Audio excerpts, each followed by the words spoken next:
Trump returned to the White House. And apart from continuing to impose tariffs on China and tightening the blockade against China, he did not seem to propose any new policies. However, the Chinese have adapted to the pressure from the United States, and it is unlikely that they can rely on defeating China to make the United States great again. The disintegration of the Soviet Union will not happen again, and China is not the second Soviet Union. However, for this poor imitator of President Reagan, I can make some suggestions that can really make America great again. So, if I were the President of the United States, what policies would I adopt to make America great again? First, I would tell the American people, from today on, we have to give up working 3 or 4 days a week, skiing and fishing on weekends. And beautiful words such as remote work and paid vacation will become a thing of the past. Because our competitor, China, has several times more high-quality labor than the United States. They have been competing fiercely since elementary school, and they work overtime after work. Ordinary Chinese workers work 10 hours a day, rest 4 days a month, and their salary is 1/5 of that in the United States. Chinese engineers work 12 hours a day and are on duty 6 or even 7 days a week.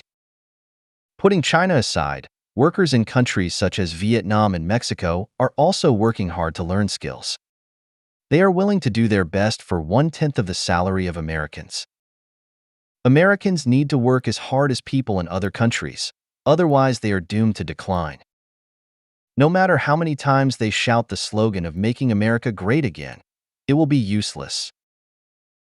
Secondly, I will tell the American people, America's industrial and technological hegemony is over. Except for a few areas such as high-end chips and generative AI, American technology has been caught up or even surpassed by China. The good times of lying on the sofa, making big money by relying on patent barriers and exploiting developing countries are over. The Chinese are providing goods to the world at lower prices and better quality. The U.S. manufacturing industry has no advantages, and even the entire Western allies cannot compete head-on with China. In addition to China, Southeast Asia, Latin America, and other regions are also rapidly industrializing. And many of their products are also more competitive than those of the United States. The deindustrialization policy of the United States in the past few decades has been a major strategic mistake. Now Americans must recognize this reality and act quickly. Walk out of the stadiums of NBA and NFL, walk out of the dream of Hollywood blockbusters, walk out of the LGBT movement, walk into factories, walk into workshops, pick up wrenches, and tighten screws carefully. America can still be saved. Third, I will tell the American people, honest work is always a reliable means of getting rich. It is becoming increasingly difficult to rely on the US dollar and Wall Street to reap the world's business.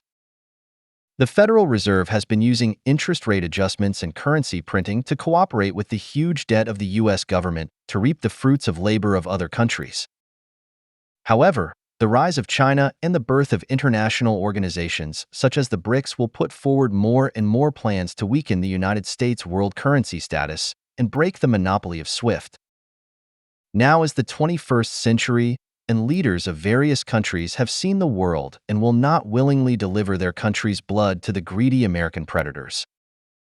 The use of the US dollar and SWIFT is regarded as a strategic risk by other countries, and there is not much good time left for Americans. Hurry up and find a way to transform or repair relations with other countries and ensure that the US dollar and SWIFT are no longer weaponized. Otherwise, once the United States loses its financial hegemony, it will face the end of the empire.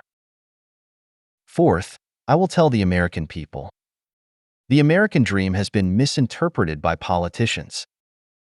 The American dream has always attracted hardworking people from all over the world to come to the United States. All ethnic groups are equal and harmonious, and there is no difference between legal and illegal people who come to the United States. If it is strict, all immigrants except Indians are illegal. If you want to solve the employment problem, it requires the joint efforts of the whole society. optimize the immigration process, and optimize the industrial structure instead of enjoying the cheap services of new immigrants while trying to drive them out of the United States. God gave the America to those who identify with American values, not to those who came to the America first. Those extreme white politicians, especially Trump and his clown staff, are typical racists. They are the ones who should be driven out of the United States the most. Finally, I want to say that the reason why the United States is great is that the ancestors of the United States worked honestly and dared to innovate. When the European powers were obsessed with territorial expansion and obsessed with solving problems with war, Americans quietly developed agriculture, industry, and technology and accumulated strong strength. After the decline of European powers, the United States naturally became the light of mankind and led the world. America's great strategy has always been to make itself better, not to make its opponents worse. Today, the United States is repeating the mistakes of European powers and exporting wars to the world. American politicians do not focus on troubleshooting and solving America's own problems. Instead, they blame China for everything that is not good. They constantly accuse the Chinese of overcapacity, dumping goods in the United States, and taking away American jobs. They have completely forgotten that the United States was once the world's largest industrial country, exporting more than half of the world's industrial products. That time was truly a good time for the United States, and the United States at that time was also truly great. I will ask Americans to unite and take action to gradually solve the various problems facing American society, and make America great again with actions rather than slogans.